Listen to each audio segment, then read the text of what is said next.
빌립보서 3장 1절에서 9절의 말씀을 가지고 내 주 그리스도 예수를 아는 지식이라는 제목으로 잠시 말씀을 증거하도록 하겠습니다. 말씀이 앞서 먼저 여러분에게 좀 걱정이 돼서 드리는 말씀이 있는데 그게 뭐냐면요, 오늘 말씀은 좀 교리적입니다. 그래서 말씀이 좀 딱딱해요. 그런데 우리가 그리스도의 장성한 분량까지 성장하려면 반드시 젖만 먹을 것이 아니라 딱딱한 음식을 먹어야 됩니다. 그래야지 정말 성숙한 그리스도인이 될 수 있기 때문에 조금 말씀이 어렵다 하더라도 여러분 조금만 집중해 주시면 이 말씀이 정말 여러분의 살과 뼈가 될 줄로 믿습니다. 오늘 본문 말씀은요, 이제 사도 바울이 빌립보 교회에 편지를 하면서 빌립보 교회 안에 있는 율법주의자들, 특별히 유대주의적 율법주의자들에 대한 경계를 교훈하고 있는 말씀인데요. 오늘 본문 2절 말씀 보세요. 오늘 본문 2절 말씀 보시면 사도 바울은 그들을 무엇이라고 칭하고 있습니까? 개들이요 행악하는 자들. 그리고 예전 개역 성경을 보면은요, 몸을 상해하는 일, 이것을 무엇으로 번역했냐면요,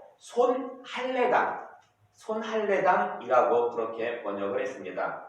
그러니까 사도 바울이 볼 때 유대주의적 율법주의자들은요, 개들이요 행악하는 자들이요 손할례당인데, 여러분 이게 지금 좋다는 겁니까? 나쁘다는 겁니까? 그들이 나쁘다는 거죠. 왜요? 왜 유대주의적인 율법주의가 나쁜 걸까요? 이게 왜 나쁜 걸까요? 사실 이 유대주의적 율법주의는요, 예수 그리스도를 믿음으로 말미암아 구원을 얻는다, 거기서 끝나는 게 아니에요. 사실 예수 그리스도를 믿음으로 구원을 얻는 게 맞아요, 틀려요? 맞죠? 거기서 끝나야 돼요. 그런데 이 유대주의적 율법주의자들은 거기다 하나를 더 보태요. 뭐예요?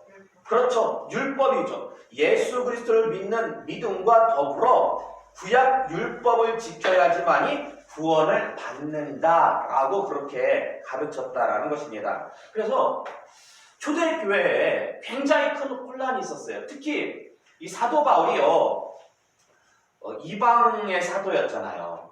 그래서 이방 지역을 돌아다니면서 이방인들에게 복음을 증거하고 그 이방에다가 교회를 세웠는데, 이 사도 바울이 교회를 세우고 난 후에 교회가 어느 정도 성장한 다음에 저기 예루살렘에서 기독교로 개종한 유대인들이 내려와가지고 뭐라고 얘기를 하냐면, 그래 맞는 얘기야, 예수 그리스도 복음을 통해서 구원을 받는데 거기다가 한 가지 더 플러스 할 것이 있어. 율법까지 함께 지켜야지만이 너희가 온전히 구원을 받을 수 있는 거야. 다른 사람도 아니고 그 사도 바울과 같은 원래 복음이 난 그 유대인들이 예루살렘에서 내려와서 그렇게 가르치니까요, 이 초대교회 그 이방인 성도들이 굉장히 큰 혼란과 어려움을 겪을 수밖에 없었다라는 것입니다. 그런데 그들도, 예루살렘에서 내려온 유대인들도 원래 처음에는 유대교였죠. 유대교였다가 기독교로 개종한 거예요. 그들도 기독교로 개종했으면서 왜 그런 잘못된 지식을 가지고 있었던 걸까요? 왜? 사도 바울은 그렇게 안 가르쳤잖아요. 같은 유대인, 정말 유대인 오브 유대인 중에 유대였지만은 사도 바울은 그렇게 안 가르쳤는데 왜 다른 유대인들은 그렇게 율법을 강조했던 걸까요? 그거는요, 율법의 한계성과 율법의 한시적 기능을 잘 몰랐기 때문에 그래요. 여러분, 이 구약 율법, 특별히 이제 모세가 하나님으로부터 받은 이 율법을 학자들은 총 613가지로, 학자들은 그렇게 정리를 합니다. 613가지로. 자, 그러면 그 613가지의 계명은 흠없이 완전합니까? 아니면 흠이 있는 불완전한 계명입니까? 어떤 것 같아요? 흠이 없을 것 같아요? 아니면은 흠이 있을 것 같아요? 자, 여러분, 시편 19편 7절에서 10절의 말씀 볼까요? 시편. 오늘은 조금 성경을 좀 여기저기 좀 많이 찾아봐야 됩니다. 시편 19편 7절에서 10절의 말씀. 제가 가진 성경으로 구약성경 815면이에요. 구약성경 815면 7절에서 19편 7절에서 10절의 말씀 교독하겠습니다. 여호와의 율법은 완전하여 영혼을 수성시키며 여호와의 증거는 확실하여 분노한 자를 지혜롭게 하며 여호와의 교훈은 정숙하여 마음을 기쁘게 하고 여호와의 계명은 순결하여 눈을 밝게 하시도다. 여호와를 경외하는 분은 정결하여 영원까지 이르고 여호와의 법도 진실하여 다 의로우니 금고 많은 순금보다 더 사모할 것이며 꿀과 송이꿀보다 더 달다. 아멘. 네. 자, 지금 다윗이 뭐라고 고백하고 있냐면요, 여호와의 율법이 꿀보다 더 달대요. 근데 꿀보다 더 단데 그 7절 말씀 보니까 그 율법은 어떻대요? 완전하대요? 불완전하대요? 완전하고 확실하며 정직하고 순결하며 진실하고 의롭다 라고 지금 다윗이 그렇게 고백하고 있습니다. 자, 그래서요, 레위기 18장 5절의 말씀 볼까요? 레위기, 창세기, 출애굽기, 레위기 18장 5절, 구약성경 174면이에요. 레위기 18장 5절의 말씀. 자, 찾으셨으면 함께 공독하겠습니다. 시작. 너희는 내 규례와 법도를 지키라. 사람이 이를 행하면 그로 말미암아 살리라. 나는 여호와이니라. 아멘. 하나님께서 모세를 통해서 율법을 주시고 그 율법이 규례와 법도거든요. 하시는 말씀이 이것을 행하면 그로 말미암아 어찌 되리라? 살리라. 죽지 않고 살 것이다. 그런데요, 단순히 사는 것뿐만이 아니라 신명기 30장 말씀 볼까요? 민수기, 신명기 뒤로 넘기셔가지고 신명기 30장 19절에서 20절의 말씀입니다. 신명기 30장 19절에서 20절의 말씀. 구약성경 311면이에요. 교독하겠습니다. 내가 오늘 하늘과 땅을 불러 너에게 증거를 삼노라. 내가 생명과 사망과 복과 저주를 내 앞에 두었은즉 너와 내 자손이 살기 위하여 생명을 택하고 내 하나님 여호와를 사랑하고 그의 말씀을 청종하며 또 그를 의지하라. 그는 내 생명이시오 내 장수이시니 여호와께서 내 조상 아브라함과 이삭과 야곱에게 주리라고 맹세하신 땅에 내가 거주하리라. 아멘. 그러니까 여러분, 하나님의 말씀, 그 완전하신 율법을 지켜 행하면 단순히 사는 것뿐만이 아니라 무엇이 주어져요? 생명과 복이 주어져요. 생명과 복이. 근데 그 율법을 지키지 않으면 무엇이 주어집니까? 사망과 저주가 주어진다라는 것입니다. 자, 여러분, 아까 처음에 했던 질문 다시 드릴게요. 율법은 흠없이 완전한 계명입니까? 아니면 흠이 있는 불완전한 계명입니까?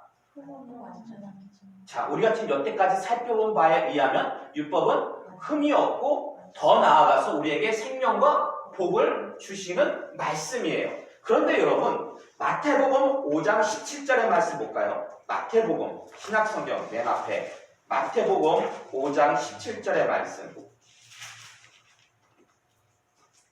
자, 함께 공독하겠습니다. 시작. 내가 율법이나 선지자를 폐하러 온 줄로 생각하지 말라. 폐하러 온 것이 아니요 완전하게 하려 함이라. 아멘. 누가 하신 말씀입니까? 예수님께서 하신 말씀이죠. 근데 예수님께서 지금 뭐라고 말씀하시냐면 율법을 폐하러 온 것이 아니라 율법을 완전케 하러 오셨다라고 말씀하고 있는데, 여러분, 이 말씀을 한번 역으로 생각해 보세요. 예수님이 지금 율법을 완전케 하러 오셨다라는 것은 율법이 완전하다는 것입니까? 아니면 어딘가 불완전하다는 것입니까? 예수님이 율법을 완전케 하셨다라는 것은, 완전케 하러 오셨다라는 것은 율법이 어딘가 부족한 부분이 있기 때문에 예수님이 완전케 하신다는 것입니까? 아니면은 이게 무슨 말입니까?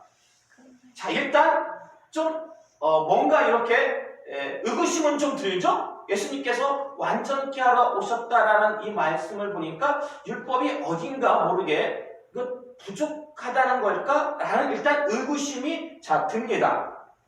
그러면 히브리서 8장 7절의 말씀을 볼까요? 히브리서 8장 7절의 말씀.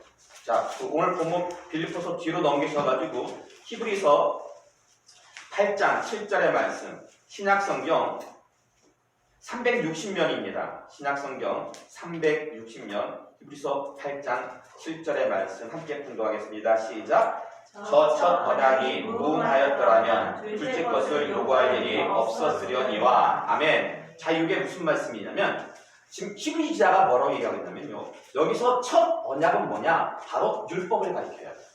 첫 언약은 율법을 가리키고 둘째 것 무엇일까요?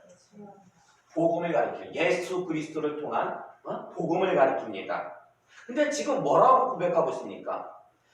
율법이 무음하였더라면 복음을 요구할 일이 있었다 없었다?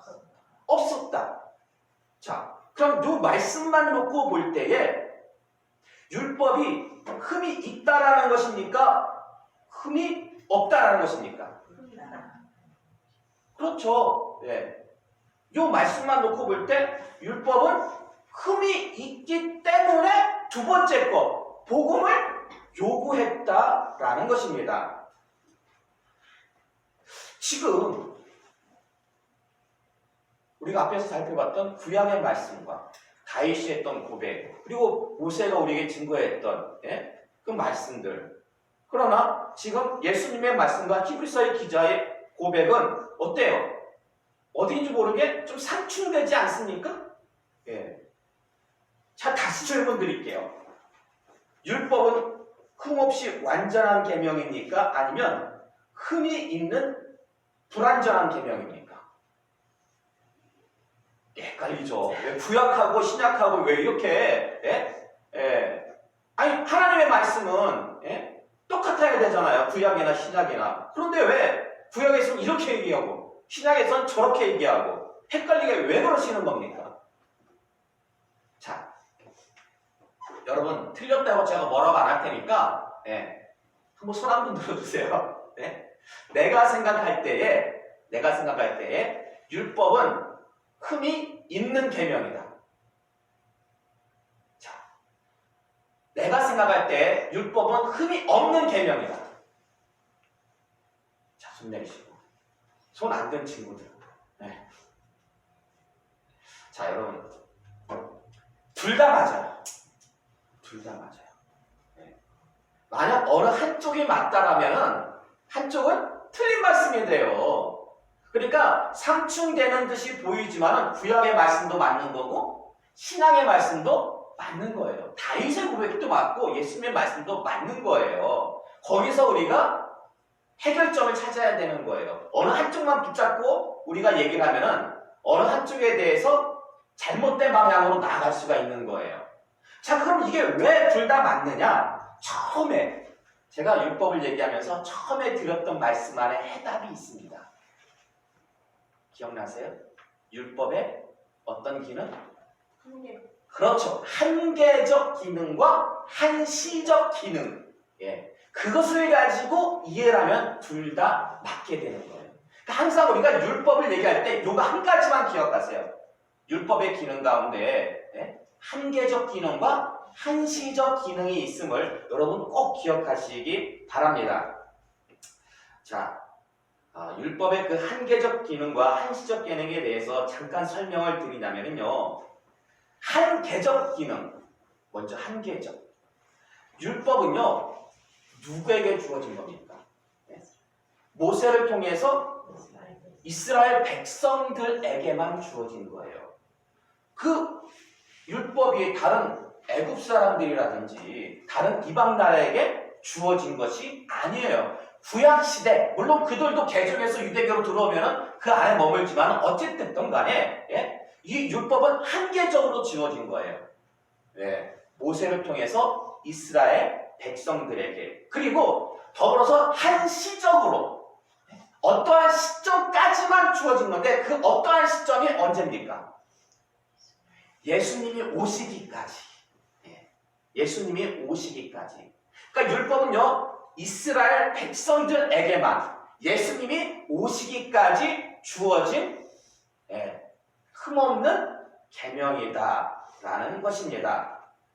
그래서 여러분 히브리서 10장 1절의 말씀 볼까요? 지금 여러분 이렇게 한 장만 뒤로 넘기시면은 히브리서 10장 1절의 말씀 함께 공독하겠습니다. 시작. 율법은 장차 올 좋은 일의 그림자일 뿐이요 참 형상이 아니므로 해마다 늘 드리는 같은 제사로는 나오는 자들을 언제나 온전하게 할 수 없느니라. 아멘.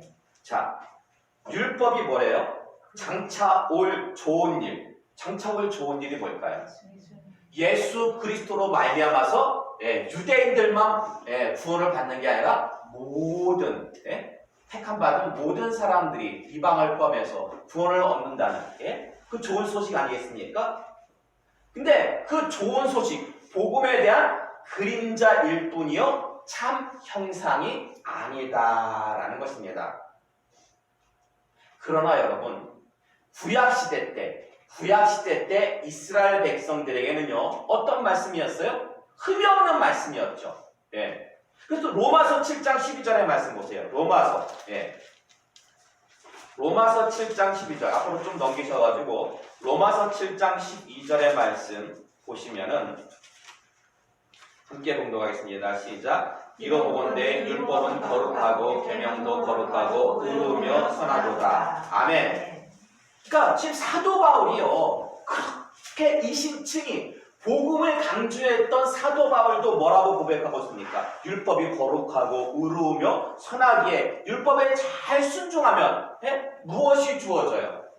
구약시대 때 생명과 복이 주어지는 거예요. 그러나 불순종하면 사망과 저주가 주어졌다는 것입니다. 그러나 이거는 어디까지나 한계적으로 구약시대에 하나님께서 한시적으로 흠없이 주신 계명이었고 이제 때가 되어가지고 예수 그리스도 사실 구약은요 그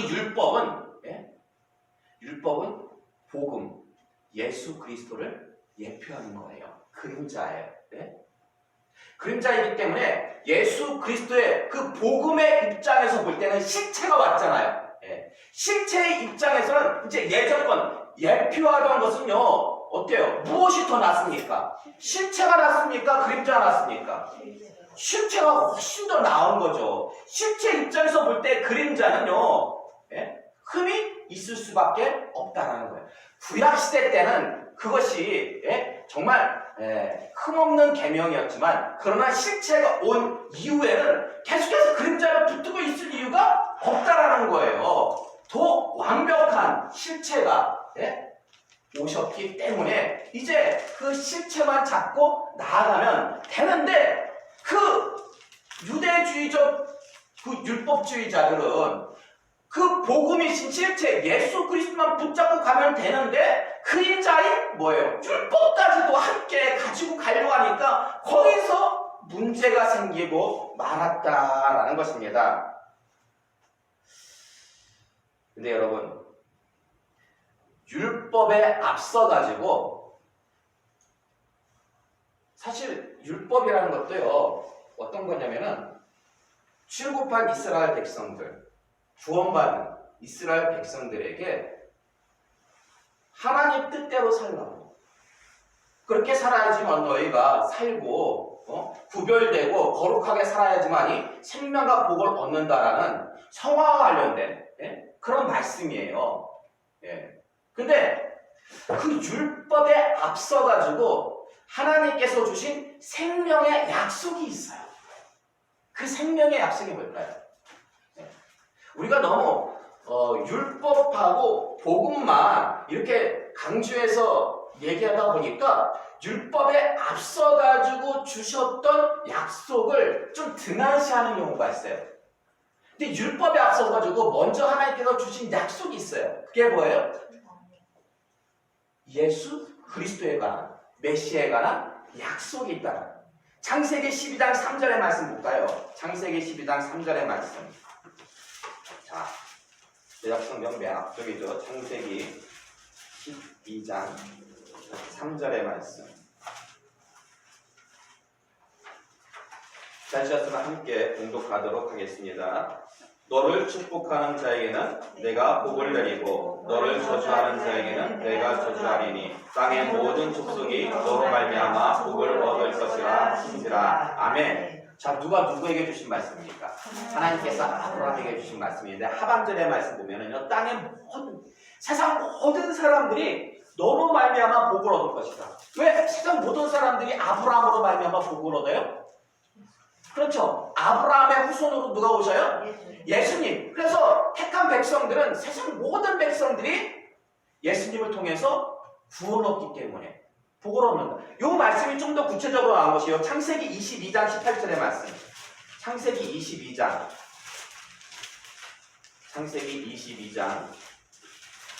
18절의 말씀.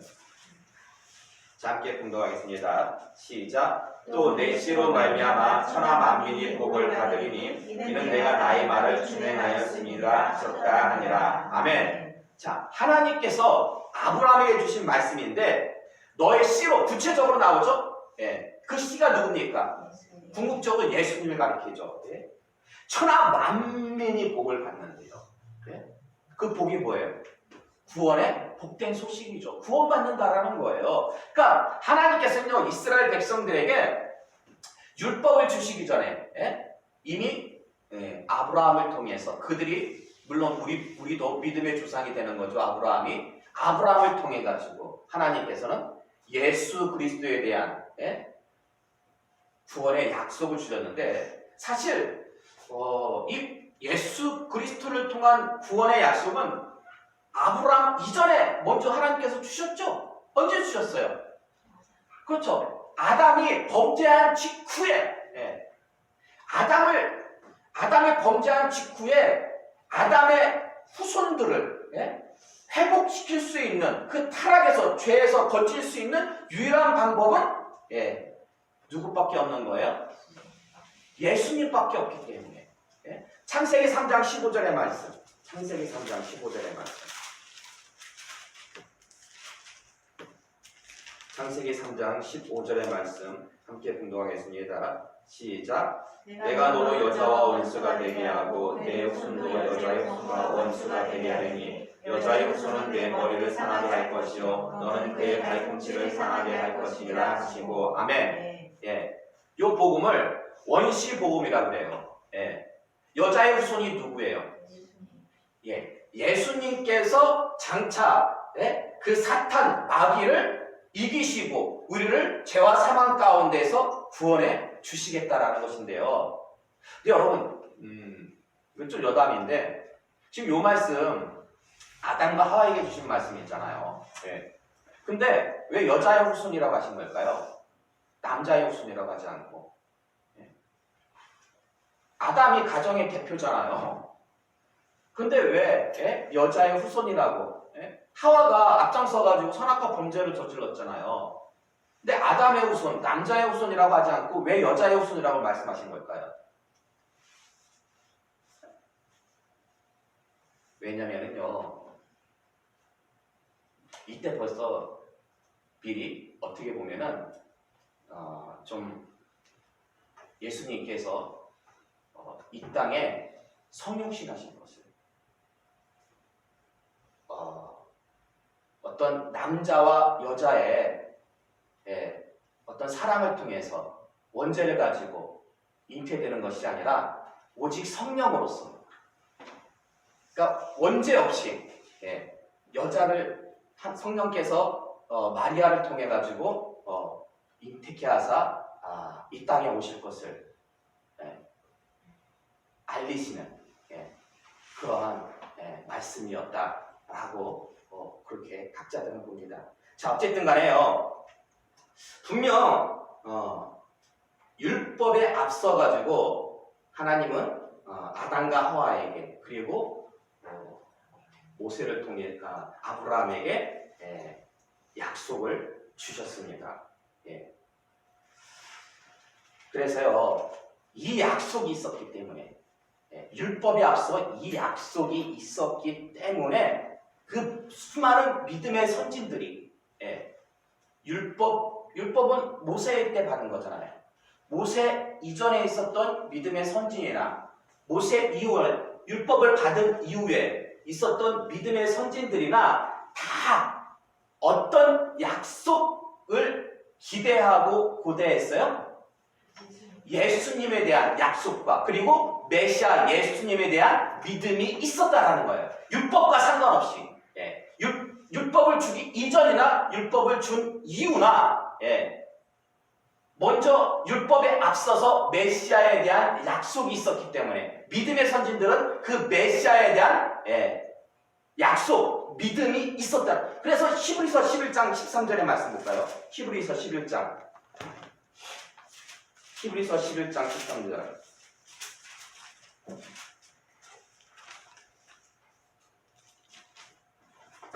자, 신약성경 365면입니다. 함께 봉독하겠습니다. 시작. 이 사람들은 다 믿음을 따라 죽었으며 약속을 받지 못하였을 때 그것들을 멀리서 보고 환영하며 또 땅에서는 외국인과 나그네인을 증거하였으니. 아멘. 믿음의 선진들은요, 창세 때에 아담과 그리고 그 후에 아브라함이 받은 메시아에 대한 그 약속에 대한 믿음이 있었다라는 거예요. 그걸 직접 받지는 못해. 우리는 지금 받았죠. 예수님 때 백성들은 직접 예수님을 봤어요. 그러나 그 이전에 율법이 주어지기 전이나 주어진 후나 예수님이 오시기 전에는요, 예수님의 실체를 약속을 못 받았기 때문에 그렇지만은 그것을 멀리서 보고 환영을 했어요. 그것에 대한 믿음이 환영했다라는 것입니다. 그 믿음 안에서 신앙생활을 했기 때문에 그들이 구원을 받을 수가 있었다. 율법을 잘 지켜서 구원을 받는 게, 율법은요, 구원받은 백성들에게 주신 거예요. 율법은 구원받은 백성들. 근데 그 구원은 누굴 통해서 오지? 예수님을. 그게 창세기 3장 15절부터 나오는 거예요. 오직 구원은 예수 그리스도를 통해서만. 근데 구원받은 백성이면 거룩하게 살. 내가 거룩하니 너희도 거룩하라고 하나님께서 말씀하셨어요. 그럼 어떻게 사는 게 거룩한 겁니까? 그래서 내가 너희에게 율법을 주는 거야. 그렇기 때문에 분명 율법은요, 구원받은 백성들이 어떻게 살아야지만이 거룩하게 사는 것일까? 라고 하나님께서 성화와 관련돼서 주신 말씀이지, 그 율법을 가지고 구원을 얻을 수는 없는 거예요. 율법에 앞서 주신 그 약속, 오직 예수 그리스도만을 통해서만 구원을 얻을 수가 있다라는 것입니다. 자, 요한복음 8장 56절의 말씀 볼까요? 요한복음 8장 56절의 말씀.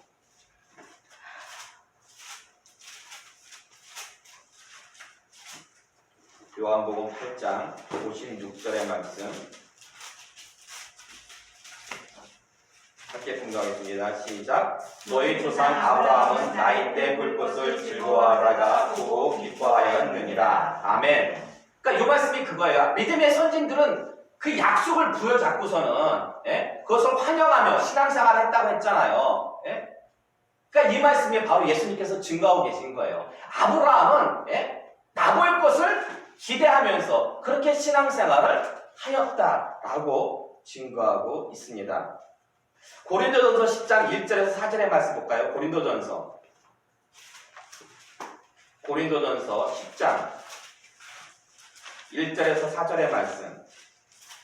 제가 진 성경 신약성경 273면입니다. 고린도전서 10장 1절에서 4절의 말씀 교독할게요. 형제들아, 나는 너희가 알지 못하기를 원하지 아니하노니 우리 조상들이 다 구름 아래에 있고 바다 가운데 지나며 모세에게 속하여 다 구름과 바다에서 세례를 받고 다 같은 신령한 음식을 먹으며 다 같은 신령한 음료를 마셨으니 이는 그들을 따르는 신령한 반석으로부터 마셨음에 그 반석은 곧 그리스도시라. 아멘. 이스라엘 백성들이, 출애굽한 이스라엘 백성들이요, 그 홍해를 건너고 그들이 애굽에서 탈출해가지고 구원을 받고 그들이 강에서 생활할 때에 누가 함께 하셨어요? 예수님이 함께 하셨잖아요. 예? 그들이 신령한 음식을 먹고 신령한 음료를 마셨는데 자, 그 신령한 반석은 누굽니까? 곧 예수 그리스도라는 거예요. 예수 그리스도. 근데 이때 왜 예수 그리스도가 함께 하신 이유가 뭡니까? 예수 그리스도가 함께 하신 이유가 뭐예요? 왜 예수 그리스도께서 출애굽하는 이스라엘 백성들과 함께 하셨습니까? 창세 때 약속하셨잖아요. 여자의 후손을 예수 그리스도를 통해 가지고 너희가 구원받을 것이다. 아브라함을 통해서도 말씀하셨잖아요. 구원의 때마다 누가 등장하는 거예요? 예수님이 등장. 그 약속에 힘입어가지고 이때는요 아직 율법이 주어지기 전에 모세의 때지만 모세의 때지만 이스라엘 백성들이 출애굽할 때도 어떻습니까? 어린 양의 피로써 예수 그리스도의 피로써 그리고 예수님께서 정말 그들이 세례받을 때 함께 하셨고 그들이 목말라 할 때 그들이 굶주릴 때 신령한 음료와 신령한 양식으로서 함께 하셨다라는 거예요. 그들을 구원만에 있어가지고 왜 함께 하셨냐? 창세 때 주어진 그 약속에 의해가지고 그러니까 보세요. 정말 성경을 제대로 창세부터 제대로 우리가 이해를 한다면은 오직 구원은 누굴 통해서? 예수님을 통해서. 그런 다음에 율법은 구원받은 백성들이 하나님의 백성답게 거룩하게 살기 위해서 주신 하나님의 계명이다라는 것입니다. 근데 율법은 한계적으로 한시적으로 구약시대 이스라엘 백성들에게만 예수 그리스도가 오시기까지 주어졌고 이제 때가 되어서 복음이 이방으로 넘어갈 때 예수 그리스도께서 오심으로 말미암아 가지고 그 한계적인 게 이스라엘에게만 적용됐던 그 구원이 이제 무너졌죠? 모든 이방에게까지. 그렇기 때문에 예수 그리스도를 통해 가지고 이제 복음이 다 이방으로 퍼졌기 때문에 율법의 한계적 기능과 한시적 기능은 이제 사라진 거예요. 사라지고 오직 무엇만 남았느냐? 예수 그리스도만 남았어요. 그래서 예수 그리스도로 말미암아서 이제 이방까지 다 구원을 받았기 때문에 그건 다 구원받은 그 백성들이 하나님의 자녀답게 거룩하게 살기 위해서 그들에게 주어진 새로운 율법이 있을까요? 없을까요? 있죠. 그게 또 뭐예요? 서로 사랑하라. 새 계명을 너에게 주노니 서로 사랑하라. 근데요 이게요 타고 들어가면은 그게 율법이랑 별반 차이는 없어요. 왜요? 마태복음 22장 40절 이하의 말씀을 보니까 구약의 핵심은 뭐예요? 하나님 사랑과 이웃 사랑. 하나로 줄이면 사랑. 예수님께서도 우리에게 주신 새 계명이 뭐예요? 사랑이죠. 사랑. 구약시대나 신약시대나 하나님의 백성답게 거룩하게 사는 방법은 오직 무엇이다? 사랑. 그러나 구약시대나 신약시대나 오직 구원받는 방법은 예수 그리스도를 통해서만. 자, 이것이 어떻게 보면은 율법에 대한 아주 간략한, 사실 율법에 대해서는 좀 더 여러분에게 드릴 말씀들이 있어요. 왜냐면 로마서라든지 고린도서라든지 갈라디아서를 놓고 볼 때에 율법에 대한 여러 가지 말씀들이 있어요. 근데 그것을 하기에는 오늘 시간이 좀 부족해요. 나중에 기회가 되면 그때 다시 말씀드리고, 오늘 여러분이 꼭 기억하실 것은 율법은 한계적 기능과 한시적인 기능이 있기 때문에 구약시대 때는 그것이 온전하고 흠이 없었어요. 그러나 이제 신약시대 예수 그리스도라는 실체, 율법이 예표하는 실체인 예수 그리스도가 온 이후에는 그것은 그림자의 뿐이다 하기 때문에 이제는 그림자는 버리고 오직 실체를 쫓아 나가야 되는데, 당시에 유대주의적 율법주의자들은 그러지를 못하고 실체와 더불어서 그림자까지 잡고 나아가려고 했으니까 그게 바로 교회의 문제가 되었다라는 것입니다. 자, 결국 그래서 유대주의적 율법주의자들은 너무 율법에 집착하다 보니까 예수 그리스도라는 실체 알맹이는 빠지고 그 형식만 가지고서는 그렇게 하다 보니까 초대교회 때에 많은 혼란이 있었다라는 것입니다. 그래서 그들이 이방 교회를 돌아다니면서 많은 어려움을 줬는데요. 여러분 그 율법 613가지가 되는 그 율법 중에서 그 율법주의자들이 가장 중요하게 여겼던 게 뭘까요? 그렇죠. 할례였어요. 할례. 가장 기본. 그래서 그들이 할례를 주장했다는 거예요. 그 오늘 본문 말씀, 빌립보서 말씀 다시 한번 볼까요? 오늘 본문 말씀 빌립보서 3장 2절의 말씀 보면은 2절의 말씀, 개들을 상가고 행악하는 자들을 상가고 어떤 일을 상가라? 몸을 상해하는 일. 여기서 이 몸을 상해하는 일이 할례라는 거예요. 그러니까 그들은 너희들이 기독교로 개정했어도 할례 받아야 된다는 거예요. 근데 그거는 그 의미는 세례로 발전했기 때문에 세례를 받으면 할례 받을 필요가 없는 거예요. 근데 굳이 받아야 된다. 계속해서 그림자를 붙잡고 있는 그 모습이 정말 사도 바울은요 보기에 안타까웠던 거예요. 그래서 3절 말씀 보시면 오늘 보면 3절 말씀 보시면 사도 바울은요 할례의 참된 의미를 가리키는데 첫 번째가 뭐예요? 하나님의 성령으로 봉사해야 된다. 하나님의 성령으로 봉사해야 된다는 것은요 이렇게 누군가에게 서번트가 돼가지고 서비스를 잘하는 이게 아니고 예배를 의미합니다. 원어적으로 보면 성령과 진리로 예배하라는 거예요. 그리고 두 번째는 뭡니까? 그리스도 예수로 자랑하라. 세상에 쓰여질 것을 심지어 율법도 자랑할 것이 안 돼요. 예수 그리스도와 견주면 어떻게 실체하고 그림자가 있는데 그림자를 자랑할 수가 있겠습니까? 어쨌든 성도는 오직 예수 그리스도의 공로와 의를 자랑하는 것이고요. 마지막 세 번째는 뭡니까? 육체를 신뢰하지 말라는 거예요. 육체를 신뢰하지 말라는 것은요. 너희가 그러니까 유대인들에게는 그 특권의식이 있었어요. 자기들이 아브라함의 후손이라는 그 특권의식과 하나님의 백성이라는 선민의식이 있었습니다. 그거 육체를 신뢰하지 말아라. 이제 예수 그리스도가 오심으로 말미암아 복음이 모든 세계에 퍼졌기 때문에 그 선민의식, 특권의식은요 어찌 보면 율법의 한계성과 한시성 때문에 주어진 거예요. 근데 이제 실제 예수 그리스도가 오시기 때문에 이제 그건 다 사라진 거예요. 육체를 신뢰하면 안 되고요. 더군다나 더 나아가서 어떤 인간적인 재능과 능력을 의지하지 말라라는 말씀입니다. 근데 특이한 것은요. 5절 말씀 보세요. 5절 말씀 보면은 사도 바울이 뭐라고 고백하고 있냐면요. 나는 8일 만에 할례를 받고 이스라엘 족속이요. 베냐민 지파요. 히브리인 중에 히브리인이요. 율법으로는 바리새인이었다. 라고 이렇게 고백하고 있습니다. 자, 이 5절 말씀 보면은요. 지금 사도 바울이 자신의 육체, 어떤 자신이 가지고 있었던 학벌이라든지 집안이라든지, 여러 가지 그 자랑거리를 고백하고 있습니까? 아니면은 고백하고 있지 않습니까? 저 고백하고 있죠. 육체를 신뢰하지 말라면서 왜 자기는 이렇게 고백하고 있는 걸까요?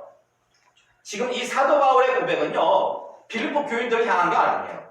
빌립보 교인들을 향한 것이 아니라 그 유대주의적 율법주의자들, 유대주의적 특권의식과 선민의식을 가졌던 그 유대주의적 율법주의자들을 겨냥한 것으로서 이런 거예요. 사실 어떤 특권의식, 선민의식, 어떤 집안이나 학벌 정말 이런 걸로 얘기하자면 너희들은 내 앞에서 할 주제가 안 된다라는 거예요. 정말 나는 최고의 집안과 최고의 학벌과 최고의 능력과 할 때는 최고의 권위를 가지고 있었는데 지금 너희들이 내 앞에서 자랑하는 거냐? 이건 속된 말로 포크레인 앞에서 뭐 하는 거예요? 삽질하는 거예요. 그러니까 포크레인 앞에서 삽질하지 말라는 거예요. 나도 오직 예수 그리스도만 증거하고 있는데 너희들 그러지 말라는 거죠. 근데 여러분, 만약에 여러분의 자녀가요, 예? 중 하나 지나가 서울대를 들어가 졸업하는데 막 인류 기업에서 서로 스카우트 하려고 해요. 자, 그러면 자랑할까요? 자랑하지 않을까요? 네? 제가 보니까요, 자녀가 서울대 들어갔는데 자랑하지 않는 부모 못 봤어요. 믿는 사람이건 믿지 않는 사람이건, 예? 서울대 들어가면요 다 자랑하더라고요. 여기 좀 시골만 내려가세요. 내려가 보면은 서울대 들어가잖아요. 현수막 걸어요. 현수막 걸고 동네 잔치예요. 예. 그런데 사도 바울은요, 이러한 자랑들을 다 뭐로 여겼어요? 8절 말씀 보세요. 예? 또한 모든 것을 해로 여기면 내 주 그리스도 예수를 아는 지식이 가장 고상하기 때문이다. 내가 그를 위하여 모든 것을 잃어버리고 배설물로 여김은 그리스도를 얻고. 정말 사도 바울만큼 당시에 사도 바울은 서울대 나온 사람이었어요. 가말리아파에. 예. 그 집안은요 금수저 집안이었어요. 나이 때부터 로마의 시민권을 가진, 예. 아주 빵빵. 그리고 대제사장으로부터 권한을 위임받아가지고, 예. 행사할 만큼 그만큼 굉장히, 예. 어떤 힘이 있었던, 파워가 있었던, 예. 그러나 그 모든 것을 다 뭐로 여겼다고요? 배설물이 뭐예요? 아주 속되게 말해가지고 똥덩어리.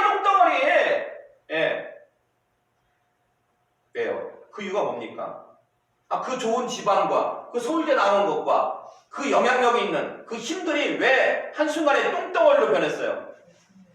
예수 그리스도를 아는 지식이 가장 고상하기 때문에. 예수 그리스도 그 복음이 가장 고상하기 때문에.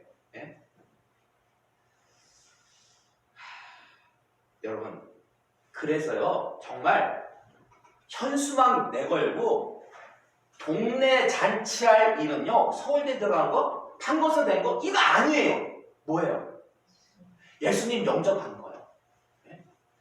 내 남편이, 내 자녀가, 내 부모님이, 내 형제가 예수님 영접하면요 이거는 정말 서울대 들어간 것보다 더 귀한 거예요. 훨씬 더 값진 거예요. 예? 그러므로 여러분 명심하시기 바랍니다. 만약에 믿는 그 누군가가, 세상 사람들이 이거 몰라요. 세상 사람들이 이거 모르기 때문에 그렇게 하는 거예요. 근데 믿는 성도 가운데서 누군가가, 예? 자기 집안을 자랑하고 학벌을 자랑하고 어떤 인간적인 재능과 능력을 자랑한다면 그거는 뭐 하는 짓이에요? 예? 뭐를 자랑하는 거예요? 그렇죠, 똥! 자기 똥을 자랑. 세상에 자랑할 게 없어가지고 똥을 자랑합니까? 예? 그거 여러분, 그 애기들도 안 하더라고요. 애기들도 똥은 냄새나고 싫어해요. 예? 근데 그거 가지고 다니면서, 예? 내 자녀가 서울대 들어갔고, 예? 우리 집안이 어떤 집안이다. 이거 고백하고 다니고, 이거 자랑하고 다니는 것은요, 똥 있잖아요. 자기 똥 들고 다니면서, 뭐야, 내 똥 굴다. 이거 봐라. 그거는요, 믿지 않는 사람하고 다를 바가 하나도 없어요. 믿지 않는 사람하고 다를 바가 하나도 없어요. 예?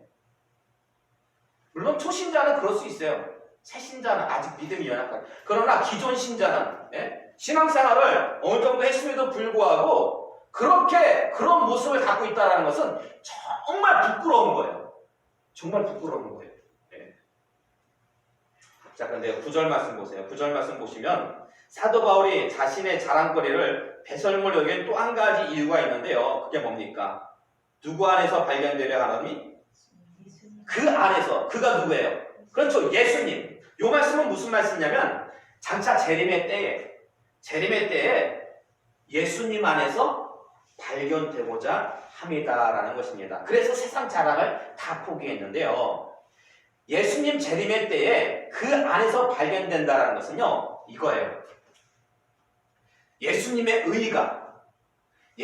의가 누구에게 전가가 돼요? 사도 바울에게 전가가 돼요. 사도 바울에게 전가가 돼가지고 사도 바울이 재림의 때에 그 예수님 안에서 발견될 수가 있다라는 거예요. 그럼 왜 예수님의 의가 사도 바울에게 전가되는 걸까요? 예? 왜 예수님의 의가? 사도 바울이 다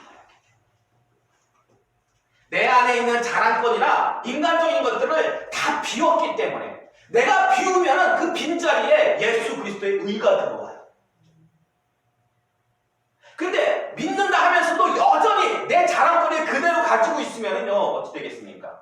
예수님의 의가 들어올 데가 없는 거예요. 다 배설물로 버려야 돼요. 버리면 버릴수록 내가 죽으면 죽을수록 내 안에서 누가 살아나요? 예수 그리스도가 채워지고 예수 그리스도가 살아난다라는 것입니다. 예. 여러분 혹시 결론을 말씀드릴게요. 신앙생활 하시면서 다른 집 자녀들 부러워한 적 있습니까? 다른 집 자녀가 정말 예? 머리 좋아가지고 공부 잘하는 거 아니면 혹시 다른 집안들 부러워하신 적 있습니까? 친구네 집 보니까 금수저 집안이야. 근데 우리 집은 왜 이래? 너무 비교하니까 너무 약해. 혹시 그거 부러워한 적 있어요? 아니면 다른 사람의 외모, 다른 사람의 재능 이런 거 부러워한 적 있습니까? 있어요, 없어요? 있죠? 근데 여러분 이거 아셔야 되니까 아셔야 돼요. 그런 다른 어떤 사람의 것, 어떤 다른 모습들을 부러워하는 것은요, 그건 하나님께서 여러분에게 주신 마음이 아닙니다. 예. 여러분, 오히려 성경은 뭐라고 말씀하고 있냐면요, 그런 부러워하는 것이 여러분에게 없는 것에 대해서 감사하죠. 거꾸로 얘기해요. 왜 세상에서는 부러워하기 때문에 막 그거 가지려고 열심히 막 노력하잖아요. 근데 성경은 뭐라고 얘기했냐면 그런 부러워하는 것이 여러분에게 없음에 대해서 감사라는 거예요. 예. 왜 그런 걸까요? 왜? 보세요. 만약에 여러분에게 그런 환경이나 그런 모습들이 주어졌다면 10주8구 자랑했겠습니까? 자랑하지 않았겠습니까? 그렇죠. 10주8구 자랑하죠. 오직 예수 그리스도의 공로와 그 의만을 자랑해야 되는데 나에게 그런 자랑거리들이 있다? 서울대를 나오고 집안이 금수저고 세상에서 잘 나간다? 그러면 예수 그리스도의 그 공로와 의가 내 안에 들어올 데가 없는 거예요. 없기 때문에. 보잘것이 없기 때문에. 고린도전서 1장 26절에서 29절의 말씀 볼까요? 마지막으로 보겠습니다. 고린도전서 1장 26절에서 29절의 말씀. 263회년의 신약성경. 자, 교도갈게요. 26절 제가 먼저 공부하겠습니다. 형제들아 너희를 부르심을 보라. 육체를 따라 지혜로운 자가 많지 아니하며 능한 자가 많지 아니하며 문벌 좋은 자가 많지 아니하도다. 그러나 하나님께서 세상에 미련한 것들을 택하사 지혜 있는 자들을 부끄럽게 하려 하시고 세상에 약한 것들을 택하사 강한 것들을 부끄럽게 하려 하시며 하나님께서 세상에 천한 것들과 멸시받는 것들과 없는 것들을 택하사 있는 것들을 폐하려 하시나니 주의 나무 육체도 하나님 앞에서 자랑하지 못하게 하려 하십니다. 아멘. 여러분 이거 감사해야 돼요. 예? 우리의 미련함과 약함, 천함과 멸시, 그리고 이 가난함에 우리가 감사해야 되는 거예요. 예? 한때는 이게 원망의 대상이었죠. 어떤 좌절의 조건이었죠. 근데 그게 아니라는 거예요. 성경을 보니까 우리의 미련함과 우리의 약함, 천함과 멸시, 예? 가난함이 우리에게 감사의 조건이 된다라는 거예요. 예. 왜요? 왜 그것이 우리에게 감사의 조건이 됩니까? 우리의 미련함과 약함, 천함과 멸시, 가난함, 그런 것들이 우리에게 주어졌기 때문에 우리들의 자랑거리는 오직 예수 예수님한테 자랑하는 거예요. 저도 솔직히 자신 없어요. 목사인 저도 강함과 어떤 여러 가지 자랑거리들이 나에게 많다면은 정말 예수 그리스도만을 자랑할 자신이 없어요. 근데 제 인생을 이렇게 뒤돌아보니까 정말 저는 자랑할 게 없어요. 정말 자랑할 게 없어요. 네. 한때는 그래서 저도요, 그게 좀 마음이 아팠어요. 왜 하나님은 공평하시다고 그러는데, 네? 왜 나에게 이런 약함만, 네? 부족함만 주셨을까? 그런데 아니더라. 정말 그 누구보다도 나를 사랑하셨더라고요. 그 약함과 부족함을 주신 이유는 예수 그리스도가 나의 강함이 되시고 오직 예수 그리스도가 나의 충만하며 나의 자랑거리가 되게 하심을 깨달은 그 직후에 너무나 감사했어요. 그것이 오히려 나를 더 어려운 가운데서 세워주시고 이겨나갈 수 있는 그 원동력이 되었습니다.